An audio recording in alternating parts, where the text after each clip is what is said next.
We love a cup of tea, don't we? A cup of Yorkshire tea made with some boiling water from a kettle. There was a short period of life when Rebecca and I just bought a house and we didn't have a kitchen. We'd had to rip the kitchen out to have it replaced. So each morning we had to go into the garden, turn on the gas camping stove to boil water in a saucepan to make a cup of coffee or a cup of tea. And it took ages. Having a kettle would have been so much quicker.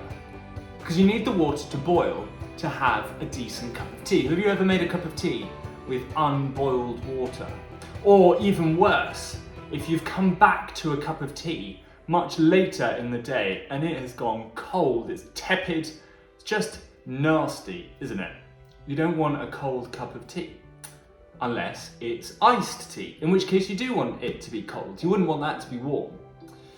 There's a verse in the Bible, there's a story in the Bible, about Jesus in the book of Revelation talking to a church, and he says to this church, "You are neither hot nor cold, you're tepid, I'm going to spit you out my mouth."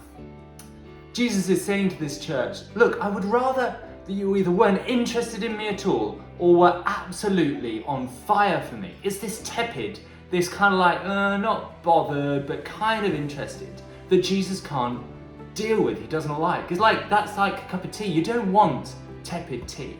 You want a hot cup of tea or you want iced tea. You don't want tepid tea. And the same is for our relationship with Jesus. We don't want a tepid relationship with Jesus. That's what Jesus calls us to. He says, look, either on fire for me or not bothered. It's a bit like C.S. Lewis in his trilemma when he talks about who Jesus is. C.S. Lewis says, you've either got to look at Jesus and say he's either mad, he thinks he's the Son of God, but he's actually just insane.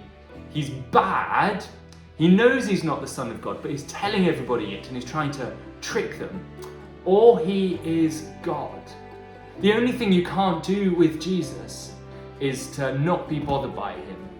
You either reject him or you accept him. There's no middle ground. And so my action for you today is, do you need to turn back on the fire with Jesus? Do you need to be heated up again, to be reboiled by Jesus so that you're back to being hot for Jesus? Or do you just need to think, actually, I need to work out who Jesus is. I need to work out whether I'm in or out.